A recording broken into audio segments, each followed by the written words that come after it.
안녕하세요. 오늘은 9월 20일 일요일입니다.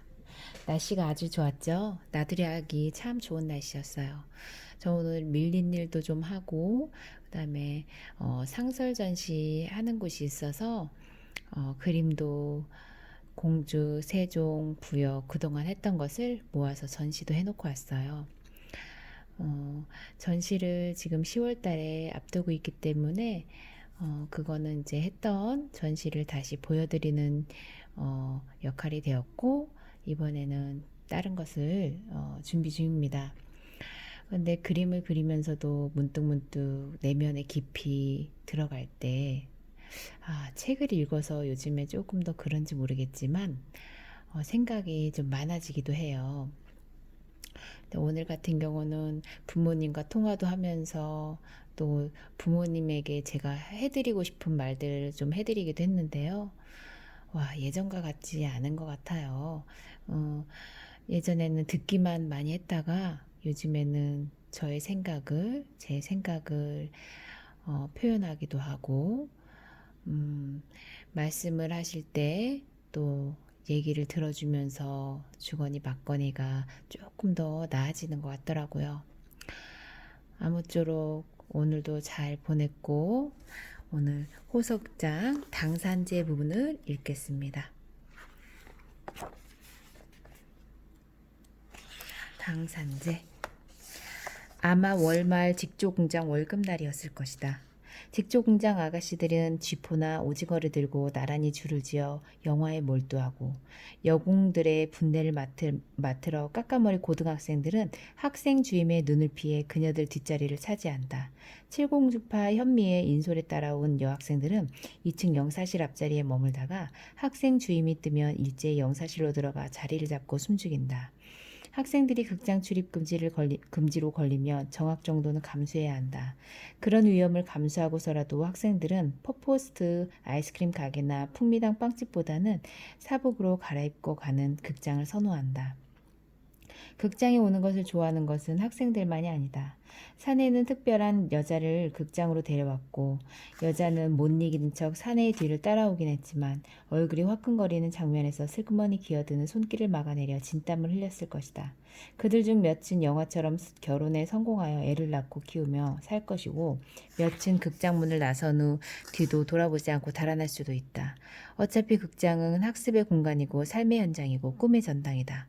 돈이 없어 영화를 볼 수 없는 동네 사람들이 그날 마지막 회 영화 상영이 시작된 후 30분 정도 지나 극장에 오면 극장 기도주임은 을에 극장 문을 열어놓고 그들의 출입을 모른 척한다.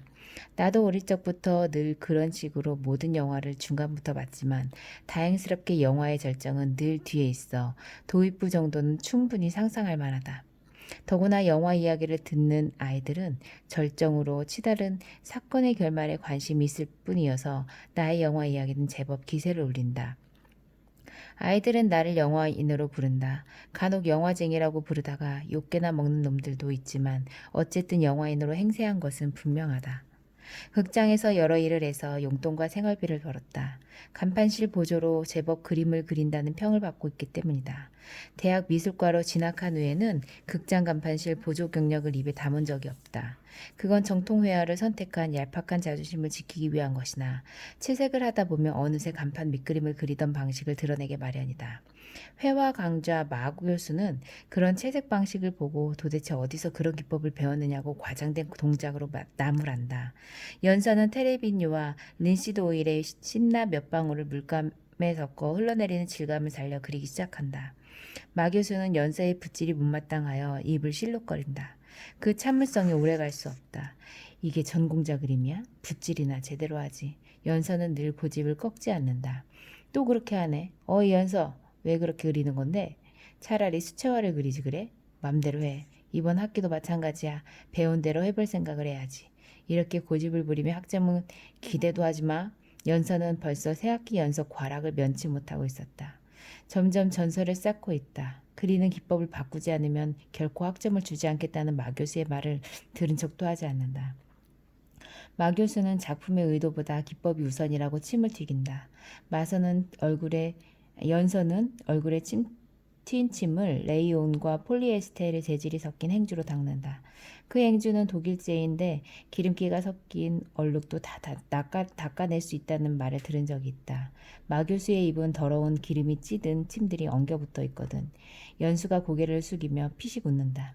회화 전공 동기생들보다 6살이 더 많은 연서는 필수 과목인 회화 학점을 얻지 못해 졸업을 못하고 있다. 그런데도 연서는 늘 자기 방식을 고집하고 화폭을 채운다. 심상찮다. 마교수가 작업실 문짝을 세게 닫고 발소리를 높여 사라진다.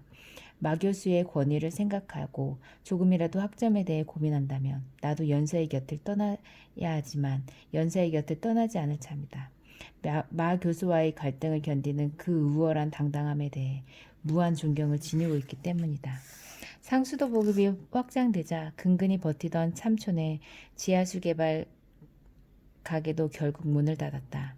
오성상회를 정리하고 삼촌과 사업을 시작한 아버지의 지하수 개발은 처음부터 농업용수 개발을 목표해야 했다. 지하수 전문이라 자처한 삼촌은 농조는 돈이 안 된다며 식수사업이 불황이 없다는 말로 아버지를 꾀었다. 장사람의 이골이 난 아버지도 삼촌의 말을 듣고 가게를 정리하고 돈을 댔으나 성과가 없었다.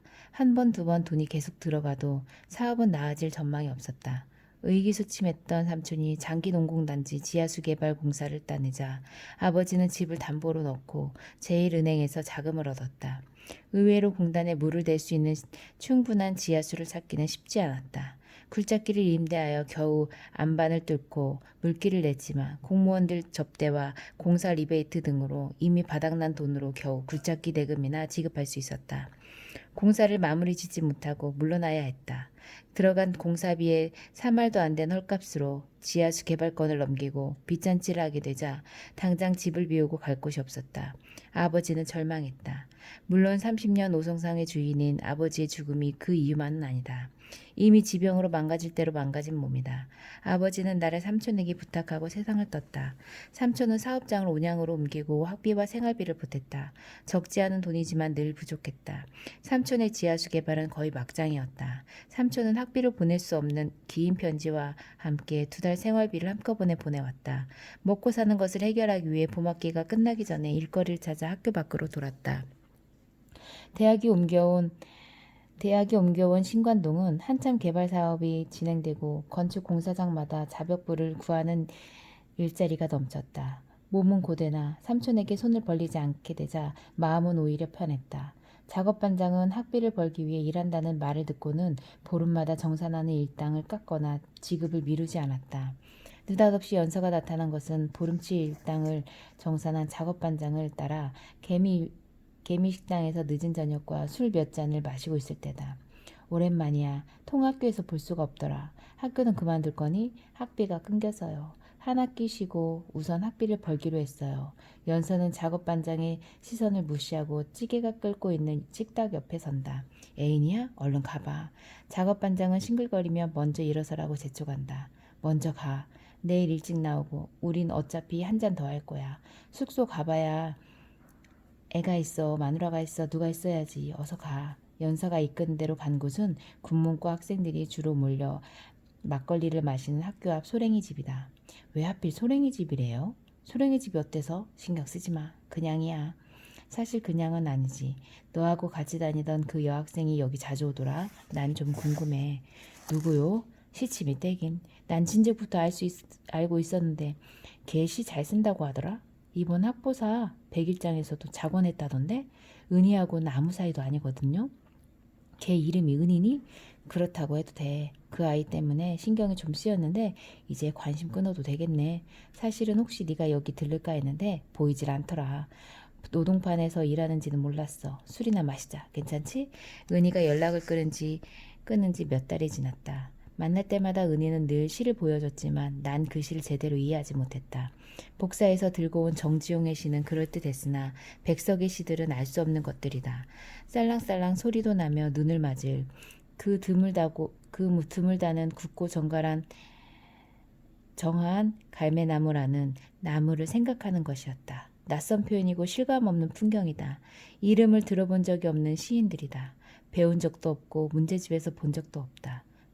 북으로 간 시인들이야. 은희는 늘 한 편씩 꺼내 시선을 먼 곳에 두고 천천히 낭송했다. 모든 시를 암시하고 있는 듯했다. 그때 은희는 이미 학자추 출신 학생들과 함께했고 학생운동에 깊숙이 빠져들고 있었다. 시는 배워서 아는 것이 아니고 읽으면 저절로 느낌이 오는 거지. 은희는 고개를 숙이고 슬그머니 말을 꺼냈다. 어차피 자존심을 세울 형편은 아니다. 난 네가 좋은데 넌 시를 너무 모른다. 은희는 먼저 자리에서 일어섰고 나는 일거리를 찾아야 했다. 뭐해? 술 마셔. 연서는 술잔을 비우고 다시 채운다. 턱을 치켜든다. 일이 힘들지? 쉬운 일은 없어. 그래도 잘 버틴다. 술 더 마셔. 내가 산다. 연서는 술자리를 두 군데 더 옮길 때마다 술값을 낸다. 아이들 미술과외로 제법 돈이 들어와 술값 정도는 있어. 더 마셔. 그 말을 믿을 수 없다. 내부 공사용 목재를 나르기 위해 들른 건물 2층 금강갤러리에 전시하고 있던 마 교수의 작품 속에 등장하는 여인은 분명 연서였다. 연서 얼굴을 지닌 피사체는 몸이 과도하게 말랐거나 지나치게 부푼 모습을 지니고 있었지만 한눈에 봐도 연서였다. 넌 내가 어떻게 돈을 버는지 궁금하지도 않니? 과외에 지도한다고 했잖아요. 당연하다는 말을 듣자 연서는 피식 웃음을 짓는다. 과외? 그래, 그것도 과외지. 야, 나 돈 제법 번다. 우습지? 화가 난 년이 몸뚱이로 돈을 번다니까. 그렇다고 몸 파는 건 아니니까 오해 말고 마 교수 개인 모델이야. 너무도 놀라서 연서는 빤히 쳐다본다. 금강갤러리 그림 속의 여인은 분명 연서였다. 그동안 마 교수를 무시하던 연서의 태도로 미루어 믿을 수 없다. 왜 그리 보니? 내가 거리의 여자 같아? 하긴 마 교수 그 자식 지독해. 요구하는 게 너무 많지. 순간 불안하다. 연서의 입을 막고 어떤 말도 못하게 하고 싶다. 야, 돈이 우선이야. 마 교수 그 자식 대신 돈은 많이 주지. 웃긴다. 한 달 폭식을 하지. 몸을 불리는 거지. 열흘이나 굶고 달려서 몸에 붙은 군사를 제거하기도 해. 왜? 연서는 얼굴을 감싸고 화장실로 달려가 먹은 것들을 토한다. 연서의 등을 두드리며 마 교수가 연서를 학대하고 있다고 생각한다. 하지만 다른 어떤 것도 묻지 않는다. 그저 자리로 돌아와 연서가 내뱉듯 이어가는 말을 들을 뿐이다. 공사장 잡부 일이 끊이지 않아. 등록금은 그런대로 마련할 수 있어서 이듬해 남은 한 학기를 마치고 졸업했다. 갈 곳이 없다. 국전을 준비한다는 이유로 학과 작업실에 남아 그림을 그렸다. 그림 실력이 좋은 학생들은 신문사 공모전이나 국전에도 입상해 성과를 올렸고 졸업 학점을 채우고 임용시험에 통과한 몇은 학교 미술 선생이 되어 작업실을 떠났다. 그들은 첫 월급을 타며 을에 소주와 순대, 수육을 사들고 후배들을 찾아왔다. 자기 자랑이 배인 학교 이야기는 너무도 뻔한 것이어서 지독하게 듣기 싫었다. 그럴수록 그리던 자화상은 색이 어두워지고 강한 직선들로 난도질 당하여 인물의 모습은 형체만 겨우 남고 굵거나 가는 칼날들이 겹친 그림자나 많이 남았다.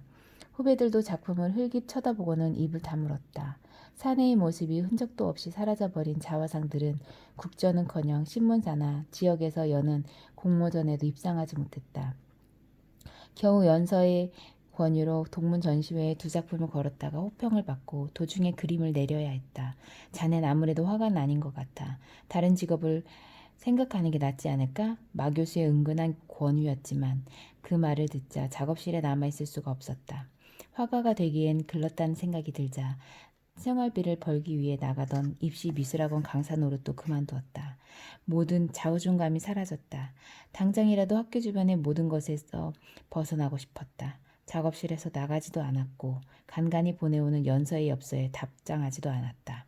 호석극장 간판 주인 박광두가 자취방으로 찾아온 것은 눈이 제법 내리기 시작할 즈음 크리스마스 대목을 준비하느라 극장이 어수선할 때다.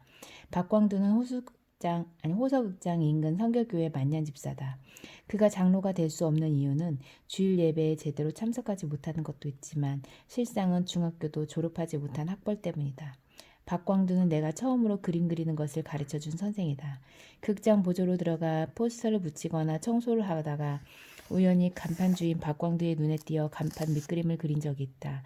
극장을 떠난 후에도 그가 몸이 아프거나 술에 취했을 때 매표실 금비녀 몰래 불려와 간판을 대신 그려주고 자주 용돈을 벌었다. 간판 주인은 두 팔에 깁스를 하고 있다. 오토바이를 타는 게 아니었어야.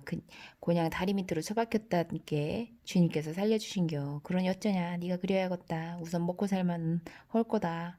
자리 잡을 때까지만 내 조수 노릇을 하는겨. 싫으냐? 대학 나왔다고 뻐기지 말고 야 인마 이 모습을 봤으면 좀 봐주라. 그러니 넌 아직도 대학에서 그림 그리냐? 야 인마 기왕 그림 그리려면 간판실로 와서 그려. 그리는 게 다 똑같지 뭘 별거냐? 웬만하면 네게 너한테 부탁 안 한다. 이 손을 봐라. 간판은 그려야 하고 어쩌겠냐. 도둑질도 해본 놈이 하는겨. 할 수 없다. 가끔씩 네가 그렸잖냐. 그러니까 암소리 말고 하고 와서 그려. 부탁하는겨. 마침 자취방에서 벗어나고 싶은 생각이 들어 고민하던 중이다. 그럼 말씀드리기는 그런데 저기 간판실에서 살 수 있을까요? 아예 짐을 옮기려고? 방세도 그렇고 어차피 얼마 있으면 군대도 가야 하니 집도 비워야 하고요. 그려? 그렇기요. 그건 네 맘대로요. 불편하겠지만 시방 보니 여기나 거기나 다 똑같다. 수고비는 챙겨주셔야 해요. 지랄 났다 야 임마. 극장은 늘 현금이요. 누가 영화 보는디 왜 상어냐? 당장 가자. 그날부터다. 큰 길에서 정면으로 보이는 극장 간판은 보통 3개나 4개의 컷 그림으로 대형 화면을 채운다. 3일마다 교체되는 영화의 주기에 맞춰 영화가 바뀌는 날 오전에 간판을 바꿔 달아야 한다. 간판 주임은 걱정이 되는지 간판실을 떠나지 않고 꼼꼼하게 참견하고 잔소리다. 그렇게 자세하게 그리면 배기 싫어. 그냥 큼직큼직하게 그려. 야, 저기 길 건너서 보는 거요. 가슴은 조금 불룩하니 드러나게 그리고 젖꼭지만 안 나오면 잡혀가진 않으니까 눈, 코, 입만 뚜렷하게 그리면 된다고. 만화 그린다고 생각해요, 그려.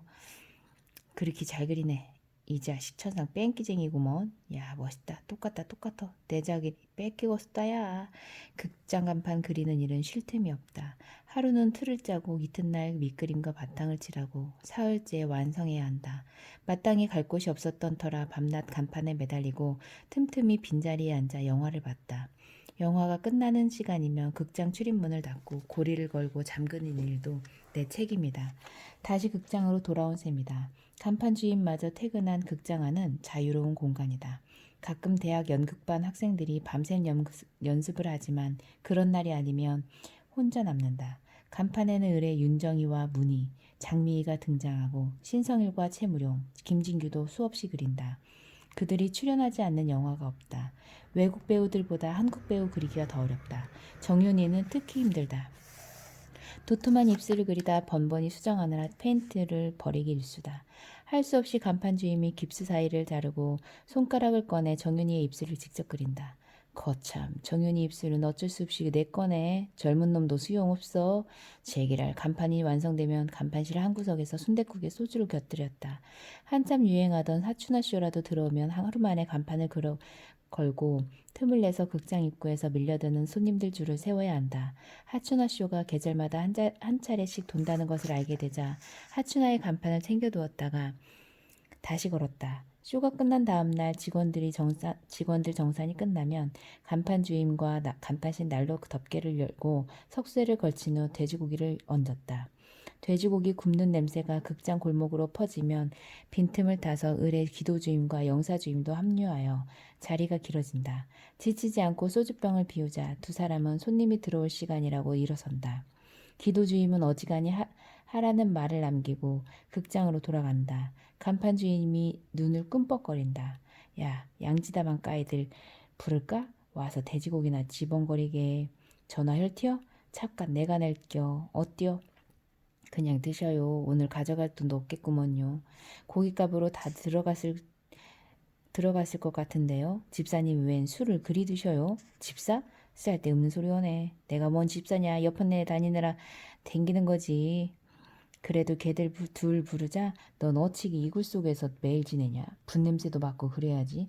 산에 썩은 냄새가 진동 온다 지독혀. 전 상관 말고 그냥 술이나 드시죠.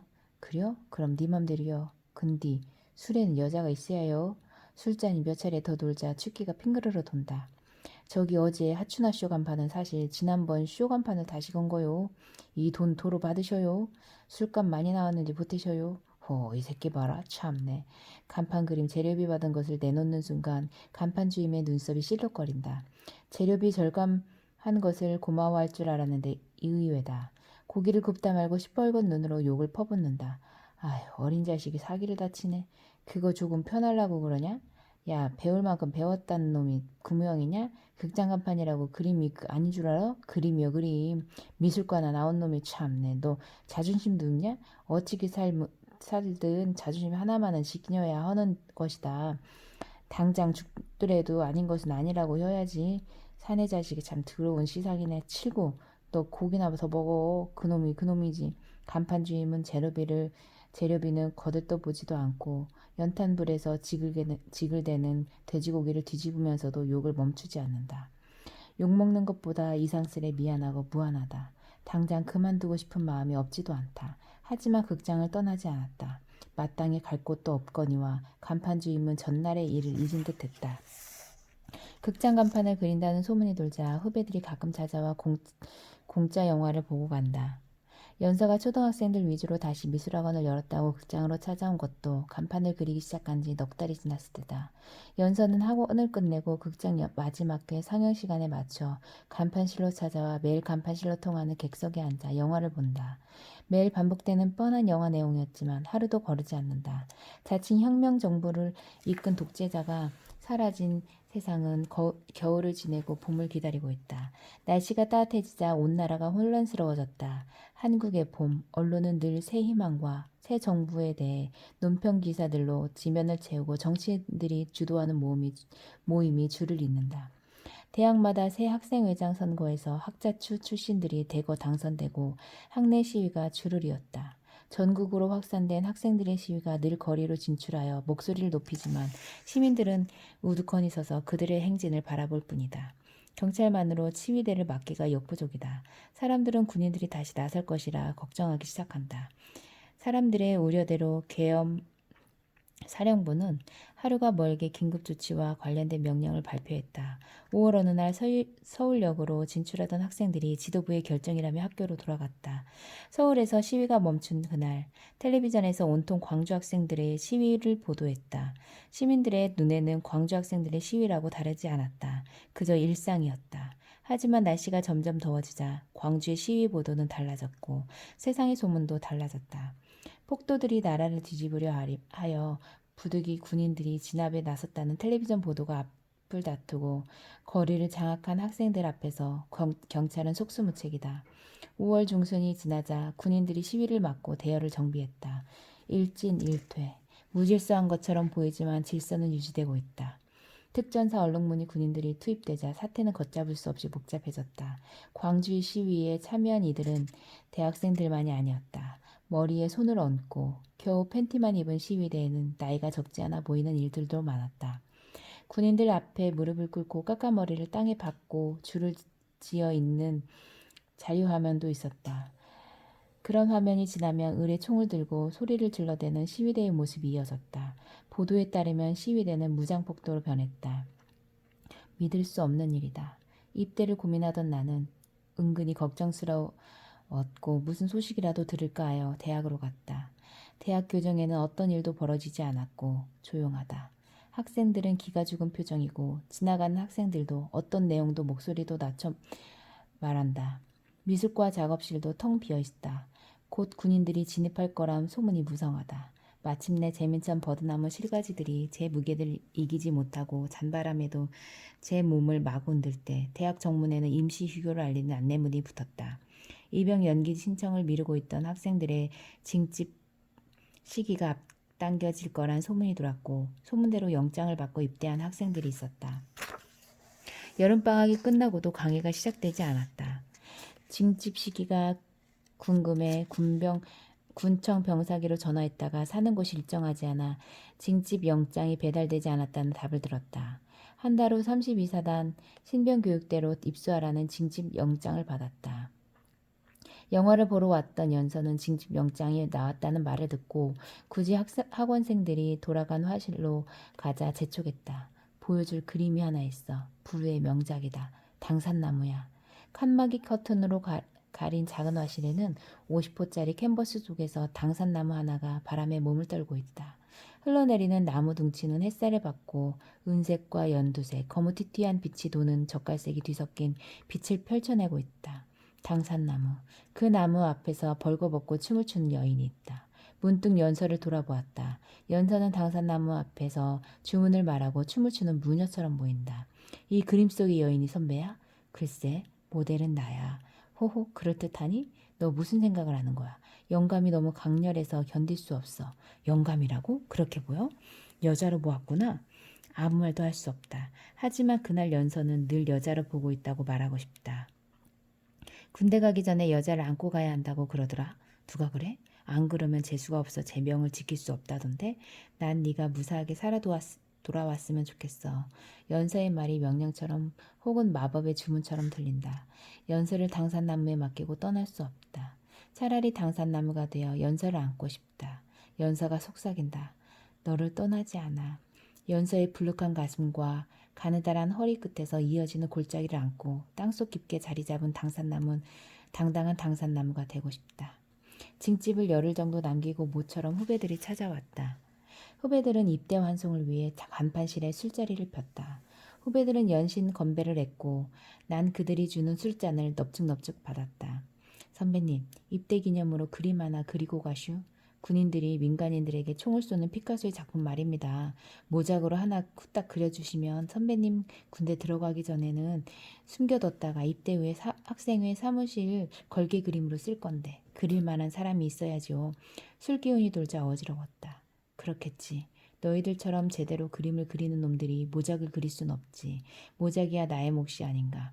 화도 나고 호기도 일어났다. 야, 니들이 쪼개서 그려. 우리가 그렇게 큰 그림을 그린 적이 없잖아요. 나라고 별 수 있나? 아니죠. 우리가 수시로 봤는데요. 형이 그린 배우들을 보고 놀랐다니까요. 너무 똑같아서요. 그거야 영화 간판이니까 그렇지. 근데 그거 나중에 문제가 되지 않을까? 계약하고 나서 사무실에 둘 거라니까요. 무슨 문제가 된다고 그래요. 그래도 내가 피카소냐? 그걸 그리게? 모작이잖아요. 극장 간판 그리는 형이 제격이란 말이죠. 간판 그린다 생각하고 그냥 그려주쇼. 아, 이 자식들 보게. 극장 간판 그림은 그림 아니니? 나는 간판 주임의 말을 그대로 옮기면서 제대로 술기운으로 우쭐해진다. 간판 그림이라고 대충 그린다고 생각하지 마라. 그 그림에도 혼이 담긴다. 그래, 그냥 그려주지. 그 정도야 늘 그리는 건데. 야, 지금 시작한다. 잘 봐둬라. 후배들이 건넨 그림, 한국에서의 학사를 조각으로 나눠 밑그림을 그렸다. 걸개 그림으로 쓸 캔버스를 구분하고 조각조각 나뉜 부분을 이어 전체판을 완성했다. 원본은 모작하기 너무 쉬운 구도다. 화면을 반으로 나눠 총을 겨눈 제국 군인들은 오른쪽에 배치하고 벌거벗은 인간들은 아이 넷과 여자 넷을 왼쪽에 세웠다. 제국 군인들은 투구를 쓰고 칼을 들거나 창을 겨누고 있다. 여자들은 삶을 포기한 모습이고 중앙에 벌거벗은 소녀는 치부를 손으로 가려야 한다. 그림이 단순하고 재미가 없다. 공연한 치기 가 발동한다. 소녀의 옆 여인의 자리에 연서를 배치하기로 한다. 그림을 그리기 시작하자 술을 마시던 후배들은 여기저기 쓰러져 잠을 잔다. 나는 술기운이었을 것이나 그림 속으로 빠져든다. 이미 그림은 모작이 아니다. 철가면을 쓴 군인들 틈으로 특전사 군인 모습 하나를 슬그머니 집어넣는다. 흥미롭다. 그뿐이 아니다. 총과 칼로 무장한 검은 제복을 입은 군인들 틈에 몸뚱이를 든 짙은 국방색 전투복을 입은 군인을 섞는다. 원작은 6.25 전쟁을 치룬 이 땅에서 벌어진 학살을 그린 피카소의 그림이지만 모작 속의 군인들을 자세히 보지 않으면 원작과 구별할 수 없다. 이른 새벽 후배들은 그림을 둘둘 말아 들고 돌아갔다. 매일 들려오는 광주 소식은 엄격히 통제되고 시위에 가담한 학생들은 연일 폭도로 풀렸다. 계엄령으로 휴교가 길어지고 학생들의 통제가 강화되자 그나마 작업실을 드나들던 학생들도 대학에서 모두 쫓겨나 집으로 돌아갔다. 고향으로 돌아가는 후배들과 소주를 마시고 돌아오던 날이다. 영업 담당 이 부장이 화가 잔뜩 나서 기다리고 있다. 야, 보조 박광두 이 자식 어디 갔냐? 글쎄요. 주인님, 낮에 들렀다가 간판 완성된 것을 보고 내일 아침에 일찍 달아놓으라 하고 나가는데요. 지랄났다. 그 영화 펑크야 임마. 겨울 여자로 대체한다고. 겨울 여자요? 한여름에요? 우리한테 보여줄 영화가 없다고 하는데 어쩌냐. 야, 보조 너라도 빨리 그려. 아침에 틀림없이 걸어. 겨울 여자야. 서둘렀다. 간판 주임은 나타나지 않았다. 혼자 그림을 결정하고 그려야 한다. 더구나 시간을 맞추기 위해 한 사람이라도 줄이기로 한다. 남자 주인공 김추려는 그림에서 제외한다. 오로지 벌거벗은 장미희와 신성일의 모습을 아래로 배치하고 장미희의 웃는 얼굴로 화면 전체를 채운다. 바탕은 온통 어둡고 짙은 보랏빛으로 채운다. 인물이 선명하지 않아도 하루 이틀 걸어놓을 간판으로는 적당하다. 아침까지 겨우 완성한 간판을 페인트가 마르기도 전에 달아야 할 판이다. 나타나지 않는 간판 주임 대신 영사 주임과 간판을 묶어놓은 끈을 잡아당겨 겨우 고정시켰다. 걱정하는 표정으로 서 있던 이 부장이 그럭저럭 만족했는지 수고했다고 소리치고는 오토바이를 타고 사라졌다. 영사 주임은 서둘러 영사실로 가고 막 도착한 필름을 확인했다. 간판실로 돌아와 정신없이 늘어놓는 페인트들을 정리하기 시작한 바로 그때다. 어이, 이 극장 간판 그리는 놈 조수 그 새끼 그놈 어딨어? 극장 문을 지키던 기도주임이 놀라 형사들을 맞았다. 기도주임이 앞장서서 간판실로 돌아왔다. 이 자식이야? 이런 호로 자식 같으니 연행해. 형사들은 다짜고짜 내 손에 수갑을 건다. 저항조차 할 수 없이 극장 앞에 세워둔 검은 지프로 올라왔다. 내가 들은 말은 고개 숙여란 말이 전부다. 검은 지프 속에서 차 바닥에 고개를 쳐박고 있다가 내린 곳은 경찰서가 아닌 정비공장이다. 마당은 각종 자동차 기자재가 쌓여 있다. 사무실처럼 책상이 일정한 간격으로 놓인 업무 대기실을 지나 조사실로 들어갔다.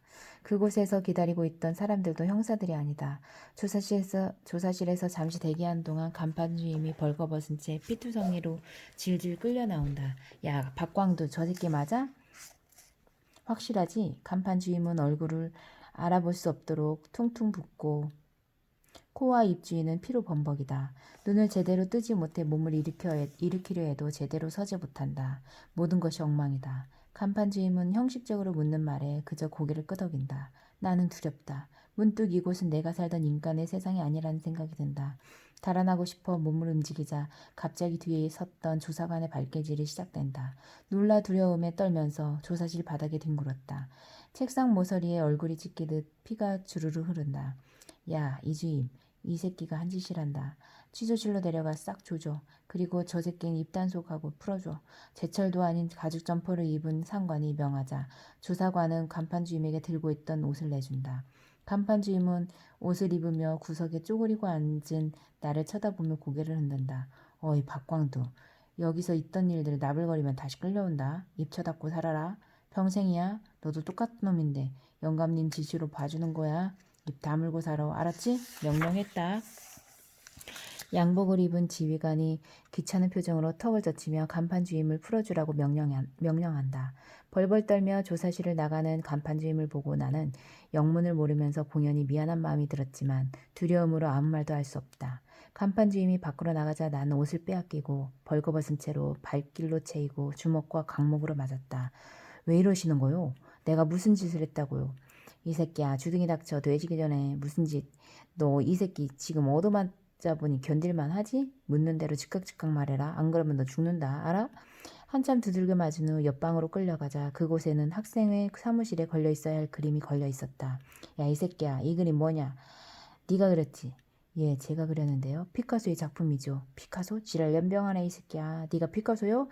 이거 전시 금지인 거 몰라? 그림을 그린 것은 인정하지만 피카소의 그림이 전시 금지 그림인 줄은 몰랐다고 버틸 참이다. 피식 웃으며 그림을 보던 수사관 하나가 그림 속의 전투원들 속에 숨겨둔 군인을 찾아 손가락으로 가리킨다.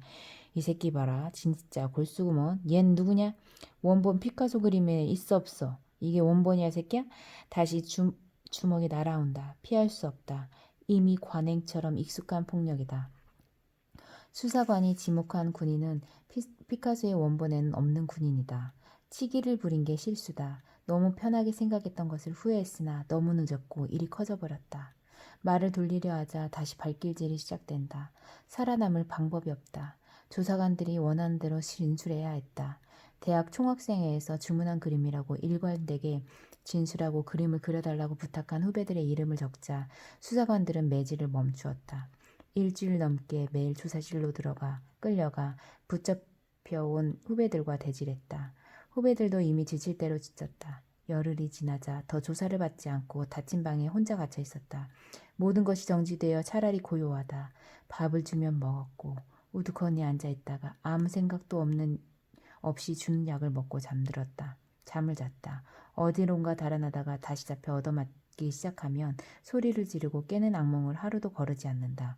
피오즘은 일주일이 지나자 멈췄다. 얼마나 시간이 지났는지는 모른다. 어느 날 지프를 타고 경찰서를 거쳐 교도소로 갔다. 오늘은 여기까지 읽겠습니다. 내일 아마 호석장 마지막 시간이 될 것 같습니다. 감사합니다.